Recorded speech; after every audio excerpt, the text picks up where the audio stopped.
My first Rocky Horror experience was at the Uptown Theater in Minneapolis, and the line, it was a 3-hour line to get in to watch it. And it was that way every Friday and Saturday night at midnight.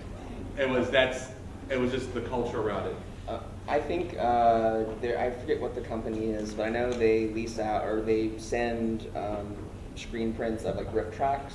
Okay. To I think like the out west AMC does it, and I think Midtown does it. Okay. So I know like in May they're doing The Room. They're doing another really bad movie, and I forget what it is. But they're basically just going through and doing it. But it's like Mystery Science Theater 3000, what that used to be. Yep. So it's like you go and watch the Mystery Science Theater 3000 on a big screen. Awesome. So the other question then that came up, and this will be fun. We just did a top 10 list. There's several of them in this room over the last couple of weeks. So now I'm going to drop it on you all. A couple of you have tweeted on this. Top 10 movie soundtracks. 10. I was just working on mine. Yeah, that's a lot. Yeah, and I kind of treat it like I treat when people ask me what my favorite movie is. It's almost impossible because it keeps changing so often when you see stuff. So I just kind of go with right now. The score that hasn't, I put this on Twitter, but the score that I haven't been able to stop listening to ever is the Beast of the Southern Wild score. I just love that score so much. And in Guardians of the Galaxy, So man, good. that is just the best mixtape of 1980s stuff that has ever been put together. You know, I mean, it's so awesome.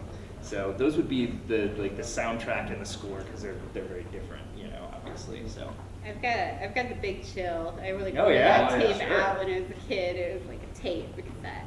And then like there's obviously concert movies like Woodstock. Oh, yeah. The Last Waltz is unbelievable. That one is so good. Stop Making Sense. Sure. Talking Heads one. Rushmore and Royal Tenenbaums. I know Oh, you're not a Rushmore. Wes Anderson. Rushmore's amazing. No, it's not true. I Yeah. get a bad rap on Yeah, that. I didn't okay. like one of his movies. Okay. But the soundtracks are amazing. Yeah, they're really. They are. They're amazing. Yeah. Charlie, what do you think? The ones that immediately popped into my head, I was always a fan of the Requiem for a Dream score and soundtrack with Clint Mansell. Anything that Danny Elfman does is good. I really liked the Dark Knight, the James Howard and Hans Zimmer doing their score for that was really good.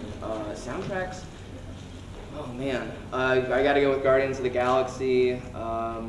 And yeah, like I don't know many soundtracks that feature kind of current songs that I think that the album as a whole is great from front to back. The Matrix, the original Matrix soundtrack, I thought was pretty good. Dave, how about you? Surprisingly, it is the Superman score. Wait, James Horner? Was that John Williams? John Williams. John Williams, okay. John Williams, yeah. That's it's anytime if I'm doing anything, I like cleaning the house, I'll put Superman on. I really feel like I'm accomplishing something. And then my wife comes home like, you did all this wrong, like that. And then as far as like the score, I guess the other one would be more. It's just indicative of when I hit my formative years. I always like the singles soundtrack. Oh yeah. Yeah, that was Oh, really yeah. good I one. mean, like, yeah, I was high school in the '90s. You Sure. know, it's this flannel and little sand. Yeah, that All the Christopher local Nolan ones on song there. is so Right, good. absolutely. It's good. Say Anything too. That's Say Anything. really So good pick any soundtrack. John Hughes movie. Yeah. Oh, and have you guys seen Drive, the Ryan Gosling? Oh, yeah. That's a That's great amazing. Yes, Amazing soundtrack. That song, Dramatic. like the not the titular song, but the main song, Yeah. Hero. And now we're just Yeah. and here's where it goes downhill really fast, or sideways fast. Yeah. I think anybody mentioned Pulp Fiction or Oh yeah. yes, Yeah, Pulp absolutely. Fiction is Yeah, there are other amazing. soundtracks. Reservoir Dogs too. Anything Reservoir Tarantino. Yeah. Tarantino's so good at selecting Oh, songs for his he's movies. amazing. It's, I mean, like, he's brilliant at it from the standpoint of, Django Unchained. Django Unchained was a great Here's a movie soundtrack. about slavery. I know Jim Croce. Like, Yeah. you got a friend. Yeah. Well, he like Yeah. reclaims the songs. Yeah. They're like totally redefined by like being put in a different Absolutely. context. It's awesome. Pointing towards my dad, one of my favorites is the Dead Presidents soundtrack, which is like this ultimate development collection of funk and soul Sure. from the 70s. Unfreaking believable. Oh, Judgment Night. Judgment Night. Oh. Yes, they all soul. Listen, that soundtrack to Come on. Judgment Night is amazing. Absolutely. That soundtrack is bonkers. It's, Slayer and Yeah, all these mashups. yes, the mashup is so good. I liked the soundtrack to Go, the 1999 Oh, yeah. movie. I Yep. thought that was pretty good. Awesome. Yeah, that's the director's Swingers, right? Swingers is a pretty good soundtrack. Yeah.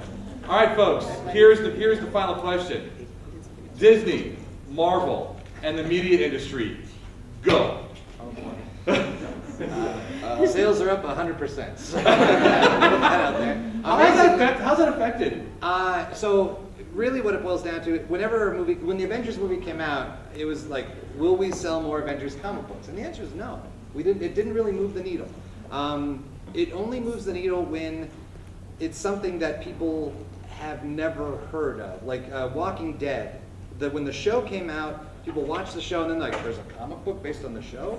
Well, no, it's the show based on the comic book, other way around. But then the show comes out and all of a sudden, like, I remember it was issue 92, that was like the same, the time that the show came out, and 92, it sold out, and you couldn't find it. It was just like, that was where everyone decided to jump on. And now that issue is like, I think a $50 issue. Okay. And it was because that's when the show came out. There's nothing significant about it, it's just that's the one that everyone wanted. And so it does that sort of thing, but Disney does not move the needle, except for Star Wars. Star Wars, Marvel Comics now publishes Star Wars. They haven't done that since the early 80s. Yeah. And when those books finally came out, they've been coming out this last month or so, we ordered hundreds of copies and we've constantly sold. We just keep selling out, selling out. Second printing, selling out. All the variant covers selling out. So Star Wars in the hands of Disney is turning into it's a ridiculous juggernaut. So there's that. Awesome. Yeah, I think that when you talk about the movies and you're talking about what impact the Disneyfication is going to have, I'm greatly concerned, and the reason why is because it's moved to everything must be in a shared universe is the new thing, and so original ideas aren't coming along very much anymore for big budget films. Now, I think there's a robust art house and indie film community right now, and that's good, and that's strong and still going. But I mean, they're trying. I'm not making this up, guys. They're doing things like they're making a shared universe for the Universal monsters. That's Frankenstein and Wolfman and those It's sorts called of The things. Monster Squad, right? And it's a great movie. It is. And you should saw that film's Like, picture. yeah. Thank you for that. I don't know why they think that everything has to fit into that formula, because the thing is that it only really works for Marvel or comic book franchises because that's how they've always operated. They cross over with one another all the time, and they all live in the same shared universe, but I don't know why we're sort of moving into that for everything that's going on moving There's forward. a history for the Universal monsters. Because Well, Frankenstein versus the Wolfman, it's like, Sure. it doesn't happen. Well, That they're was just risk one averse, It'd be right? more like Transporter meets Fast and the Furious. I know Jason They Statham. pitched with the leaks from Sony. What we saw is they actually pitched the next 21 Jump Street movie to cross over with Men in Black. It was going to be What? Yeah, that's a real thing. That's Well, insane. well, it's just that the studios are risk averse. They have to make a profit. They're investing $400 million in a movie, and so they want something that isn't gonna that is guaranteed ticket sales.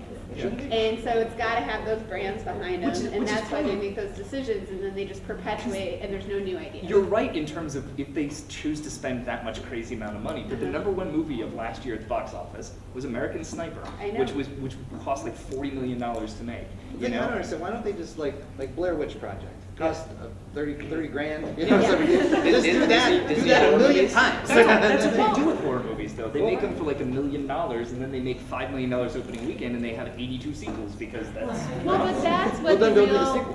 threat is that studios used to have arms that would do that would make the $5 and $10 million movies like the smaller budget ones, or even smaller than that, like less than $1 million, and now they're doing that even less. They're just not investing in those kinds of things, and you'd think they would because something's going to blow up, right? Right. And especially after this year, I mean, the Academy Awards, we played 4 out of the 8 Best Picture nominees, which is crazy. We usually only have 1 because the films we play are way more obscure, but like that many of the, I mean, there are bigger films, but that many blew up. But the cool thing that I think we're seeing, and I know that a lot of people are lamenting it, but I actually am really a big fan of it, is this Kickstarter stuff that's happening now. Yes, it bothers me when someone who is a monumentally famous actor who can probably get their project financed goes on. Zach Braff. I hate Zach Braff.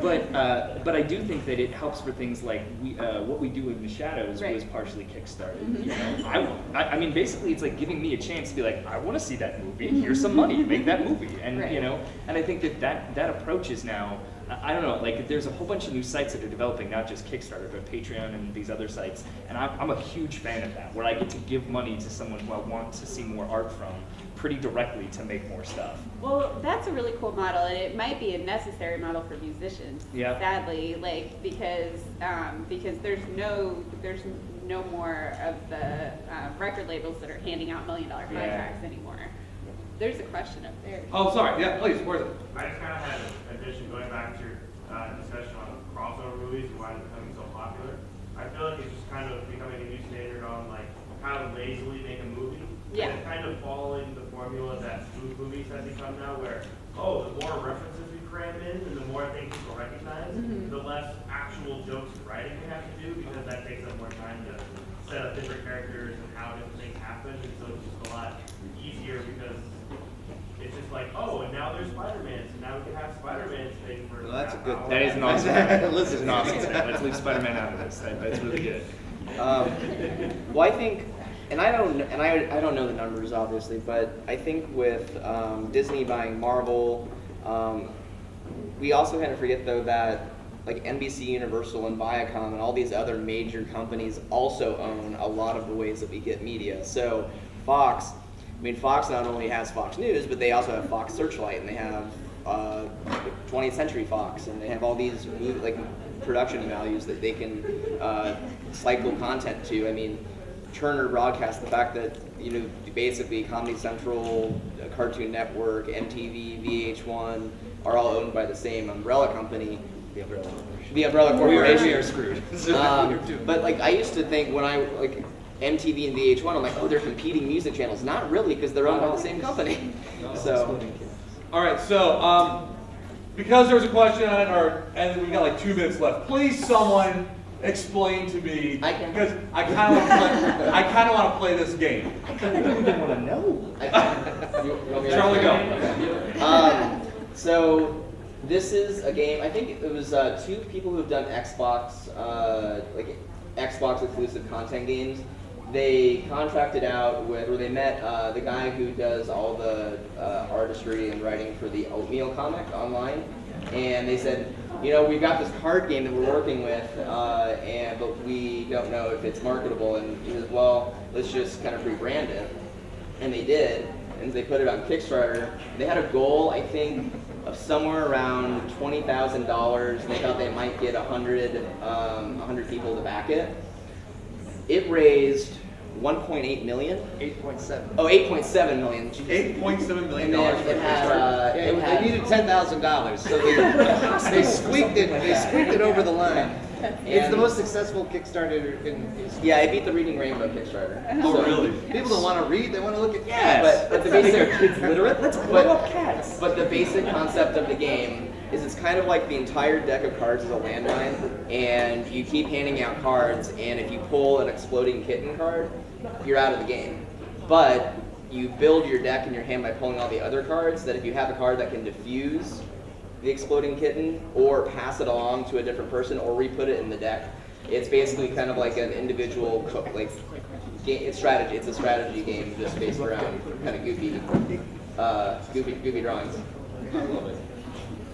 Any other final questions, really quick, before we head out here? Anything that you want to ask? Going once, going twice. Who did the Yep. cute drawing? Yeah. Who was it? Who's doing the drawing? That got posted. That was awesome. Well done. That's Yeah. great. All right. Love it. Y'all have a good break. Thanks, Dan, for coming on